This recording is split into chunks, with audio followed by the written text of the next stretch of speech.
Hutan mangrove yang merupakan benteng alami melawan abrasi dan rumah bagi ribuan makhluk hidup kini berada di ambang kehancuran akibat alih fungsi lahan menjadi sawit. Sebagai warga desa Bukorata, kami tidak mau warga kami dibawakan lebih atasan karena dia orang yang tidak bersalah. Kalau memang dia bersalah, tunjukkan bukti nyatanya apa kesalahan dia.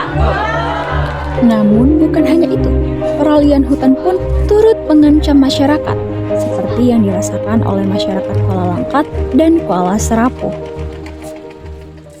Waktu mereka menangkap kita itu ya kita terkejut juga kan, tiba-tiba pagi sekitar jam 9, jam 10 pagi ya kita tengah tidur itu, terus mereka datang ada 3 mobil masuk dari pihak Kapolres. Dia bilang bapak kami apa langsung ya, terus saya bertahan di situ. Saya tahu salah apa, katanya ada perusakan bara. Tahu saya nggak terlibat perusakan bara, itu kan masa. Cuman yang saya nggak, untuk keadilan itu saya ditangkap seperti kayak 30 SPKI kan gitu, kan pasti ada surat panggilan pertama dan panggilan kedua kan gitu Bu kan.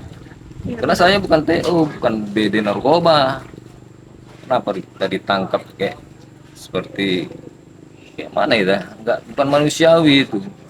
Nah itu yang kita minta keadilan Bu. Ya kita nggak dipaksa kan gitu. Yang kesalahan apa yang kita buatkan itu, setahu saya nggak ada. Sedangkan mereka perusak hutan dan kami melindungi hutan, kok kami pula ditangkap kan gitu kan. Kita ditahan sampai lebih kurang 5 bulan masa itu Bu, yang cukup sengsara lah, disiksa sampai tidur kamar mandi kan itu kan. Waktu di sana tuh kita ya ditanya-tanya dan kita pun dibentak-bentak juga. Apa yang ditanyakan sama polisi? Iya, dia bertanya sama kita, dia suruh mengaku apa yang tidak ada kita buat, itu dia suruh kita aku. Ya, polisi itu menuduh kalau kita tuh menghancurkan rumah Sekawi Ulu. Dia dipaksa untuk mengakui.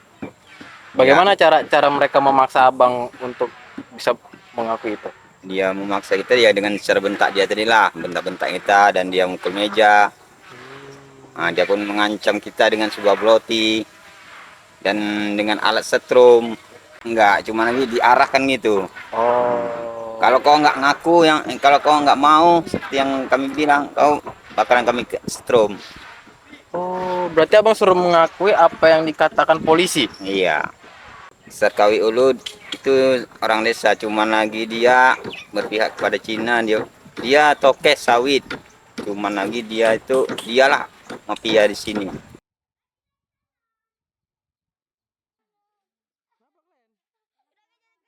Ditangkap kami sedang pulang dari laut lah gitu, separuh jalan lah gitu ya kan, ditangkap nih kami. Dia polisi itu ada 5 orang lah, orang tuh ada 1 sepit tuh. Ditangkap nih kami, silahnya udah jangan bergerak katanya kan, nanti kalau bergerak saya tembak kalian deh, diancamnya gitu. Nah, udah itu teruslah kami dibawa ke Tanjung Pura di Polsek. Dan kelang ada berapa hari saya dan almarhum ayah saya Samsul Bari dipanggil ke Polsek Tanjung Pura gitu. Tapi statusnya itu langsung menjadi tersangka juga. Kami heran, tersangka penganiayaan Harno Simbolon. Ya Harno Simbolon itu ya orang yang kami selamatkan di sungai tadi gitu. Waktu kami kemarin di penjara selama 14 hari di Polres. Berproses lah itu, saya juga nggak tahu gimana prosesnya, dan kami juga didampingin sampai sekarang juga. Sekarni Lestari itu tetap istilahnya setia mendampingin kami dalam suka dan duka juga, artinya dalam senang dan susah juga. Sri Kandi Lestari itu melakukan penyadartahuan terhadap komunitas-komunitas yang ada di pinggir hutan, baik itu dari pesisir pantai timur Sumatera Utara maupun sampai ke Tarutung dan Riau. Kami juga melakukan penyadaran bagaimana kita sedang menghadapi problem krisis iklim. Kenapa terjadi krisis iklim?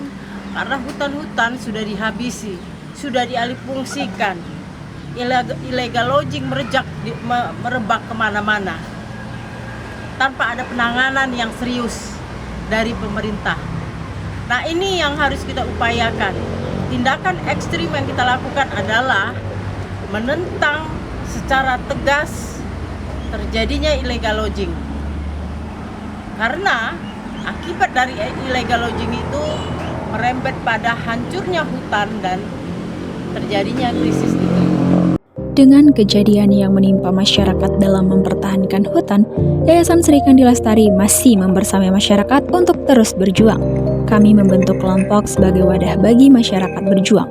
Perlu diketahui juga, kerusakan hutan di daerah pesisir pantai timur Sumatera Utara telah membuat ruang hidup masyarakat kian menyempit.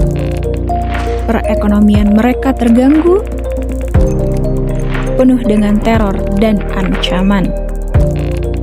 Dan kami tidak akan berhenti berjuang melestarikan lingkungan.